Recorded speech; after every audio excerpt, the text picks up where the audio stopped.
मैंने शेरनी का दूध पिया है। आप मेरे को कौन सा क्वेश्चन पूछ ले और मैं आपको चैलेंज के साथ दे सकता हूँ कि ईवीएम मैं अकेला हटा के दिखाऊंगा। मैं अभी भी बोल रहा हूँ, बहन जी अगर ये मोर्चे के साथ आ सकते उनके लिए जान देने के तैयार है हम। मायावती जी प्रधानमंत्री बनेंगी? देखिए साहब जी, आपको कांशी राम के ऑफिस से मैं भी नौकरी करके आया हूँ। सॉरी बोलिए कैमरे के सामने। बिल्कुल नहीं काट डालो मुझे। अगर ऐसे वक्त में अगर बहन जी नहीं आती है तो क्या समझना है। नमस्कार दोस्तों, एक बार फिर से आप सभी का मैं बहुत बहुत स्वागत करता हूं। यूँ तो आपने ईवीएम को लेकर बहुत सारे आंदोलन देखे होंगे, बहुत सारी बयानबाजी सुनी देखी होगी। हमारे साथ एक ऐसे शख्स हैं जो पूना से चलकर दिल्ली आए हैं। इनका नाम है चंद्रकांत सहारकर और ये कह रहे हैं, इनकी बात सुनकर मैं हैरान हूँ। ये कह रहे हैं कि मैं अकेला ही ईवीएम को हटाऊंगा। चंद्रकांत जी, ये हिम्मत आप में कहाँ से आई? पहले तो अपना परिचय दीजिए आप। मेरा नाम चंद्रकांत सहारकर है।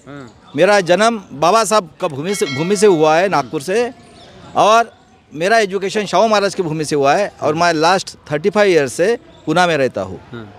तो मैं आपको गारंटी के साथ कह सकता हूँ कि आप मुझे ईवीएम को बिल्कुल हटाओगे, क्योंकि ऐसी नौबत आ गई है, अगर हम ईवीएम नहीं हटाते हैं तो हम 2600 साल पीछे चले जाएंगे।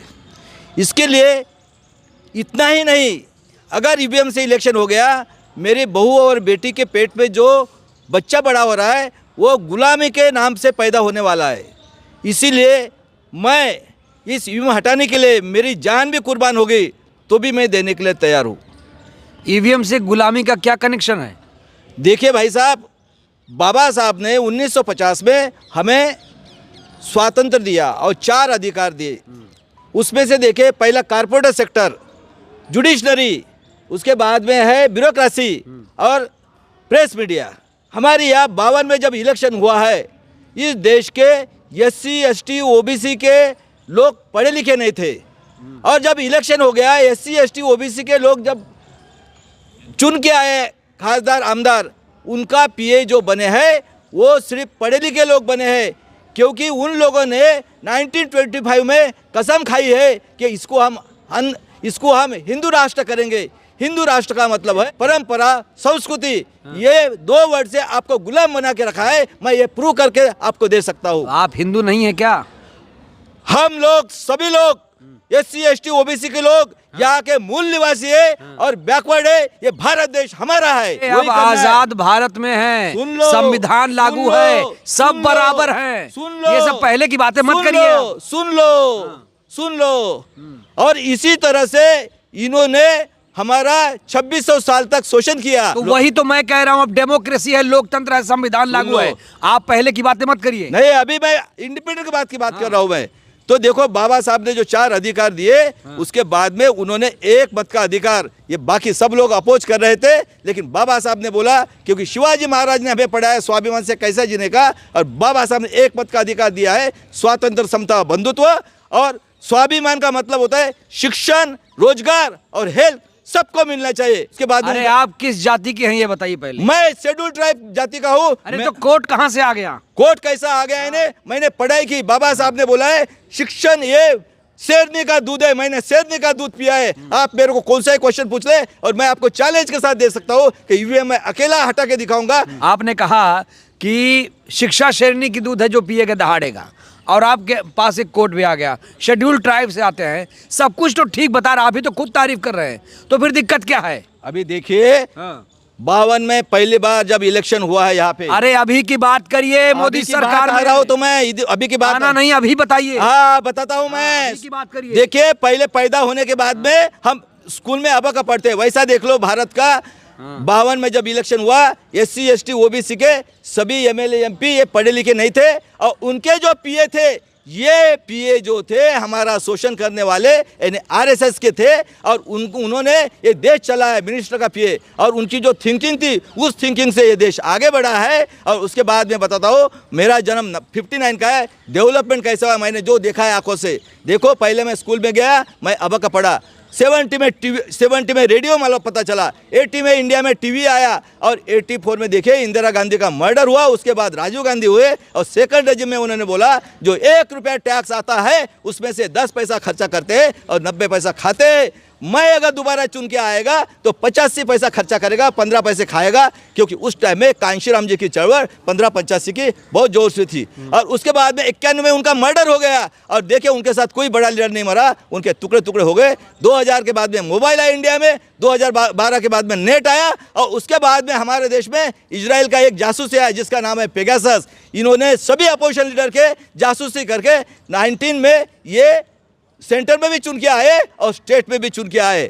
और इसी जासूसी से चुन के आए, जासूसी से जासूसी से नहीं आए, ये जासूसी भी किया, ब्लैकमेलिंग किया है। कई लीडर लोग रातों रात टोपी बदल के उधर चले गए। हमारे यहाँ से एग्जांपल ले लो, एक टाइम में वो अपोजिशन कांग्रेस का था और दूसरे दिन वो उधर चला गया। एक सीधा सवाल का जवाब दीजिए। तीसरा रुक जाइए, मैं समझ गया। नहीं, मुझे दर्शक बोलने तो दीजिए, इतने जागरूक हैं हमारे। मुझे बोलने दीजिए, मेरे मुंह से निकलने दीजिए। उसके बाद में एजुकेशन देखिए, एजुकेशन जो देखिए, पूरा एजुकेशन खत्म करके आत्मनिर्भर यानी 12वीं तक एग्जाम दे।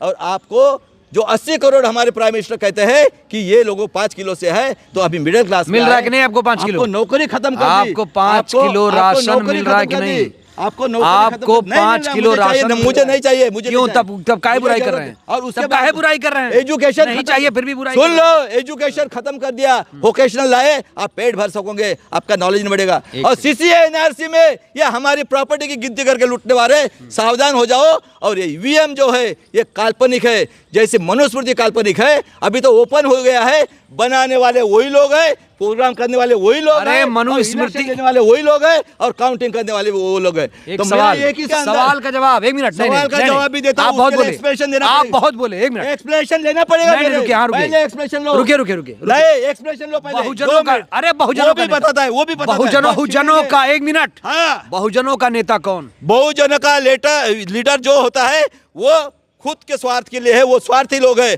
हम लोग खुद को जान देने के लिए ईवीएम हटाना है, ये मनुस्मृति है, उसके लिए जान देने के लिए तैयार है हम लोग। एक नेता का नाम ले लीजिए, मैं चाहता हम हूं। नेता का नाम नहीं लेंगे, नेता तो ऐसे बनाएंगे हमारे। चंद्रशेखर आजाद, मायावती, बामन मेश्राम। हम सीधे बोलते हैं कि नेता आने दो, हमको नेता नहीं बनना है। लेकिन जो सच्चाई है, हम प्रकाश अंबेडकर की धरती से आए हैं आप। मैं प्रकाश अंबेडकर की धरती से आए, और आज बोल के रखता हूँ, ईवीएम हटी तो प्रकाश अंबेडकर महाराष्ट्र का चीफ मिनिस्टर होने वाला है। आज बोल के रखता हूँ, आज बोल के रखता हूँ, मैं महाराष्ट्र का चीफ मिनिस्टर होने वाला है। आज बोल के रखता हूँ। मायावती जी प्रधानमंत्री बनेंगी? देखिए साहब जी, आपको कांशीराम के ऑफिस से मैं भी नौकरी करके आया हूँ। कांशीराम जी जो चळवळ बनाई थी ना, वो चळवळ उनको मानना चाहिए। और उन्होंने भी बोला था, भाई साहब ऐसा भी एक दिन आएगा, गोली और काठी खाना पड़ेगा। वो समय आ गए, क्योंकि उनकी चळवळ को स्वार्थ ने खत्म कर दिया। इंसान को इतना स्वार्थ है कि मेरा कुछ नहीं हो, मेरे पास रहे वो रहना चाहिए, उसी स्वार्थी ने। लेकिन आज कुछ लोग, हमारा कोई इंटरेस्ट नहीं है, मैं इसीलिए आया हूँ। आपने कहा प्रकाश अंबेडकर साहब महाराष्ट्र के सीएम बनेंगे, कोई दिक्कत नहीं। बहन जी क्या पीएम बनेंगी? मैं ये सीधा सवाल पूछ रहा हूँ। मैं अभी भी बोल रहा हूँ, बहन जी अगर ये मोर्चे के साथ आ सकते, उनके लिए जान देने के तैयार है हम। लेकिन आना चाहिए, वो नहीं आने वाले, क्योंकि वो किसी से तो भी बिकी हुई है।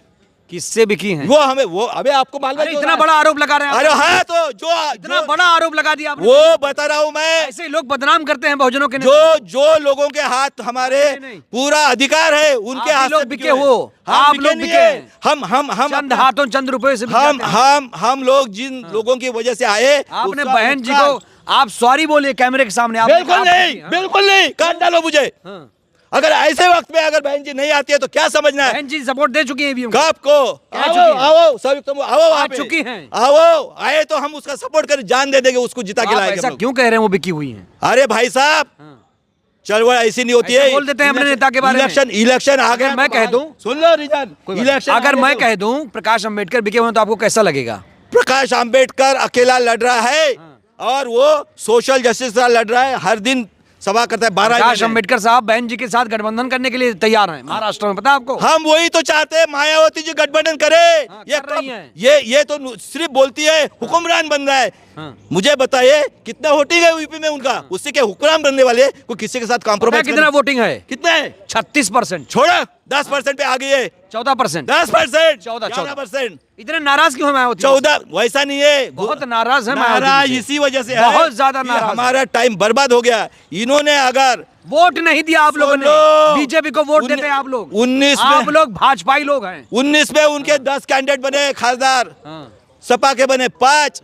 अगर इन्होंने कॉम्प्रोमाइज किए थे विधानसभा में तो इनका सुकड़ा साफ होता था। और अभी लास्ट टाइम चांस है मायावती को। सॉरी बोल दीजिए बहन जी के लिए। नहीं बोलूंगा, मार दो, जान ले लो। अगर नहीं आई मायावती जी तो हम लोग करके दिखाएंगे। उन्होंने आना चाहिए और लोगों में गलत मैसेज जाएगा। जाने दो, मार दो मुझे। प्रकाश अंबेडकर साहब नाराज हो जाएंगे। मैं कांशीराम जी के जब तक थे तब तक उनके इसमें जाता था। सुन लो, हम कोई लालच वाले लोग नहीं है भाई साहब।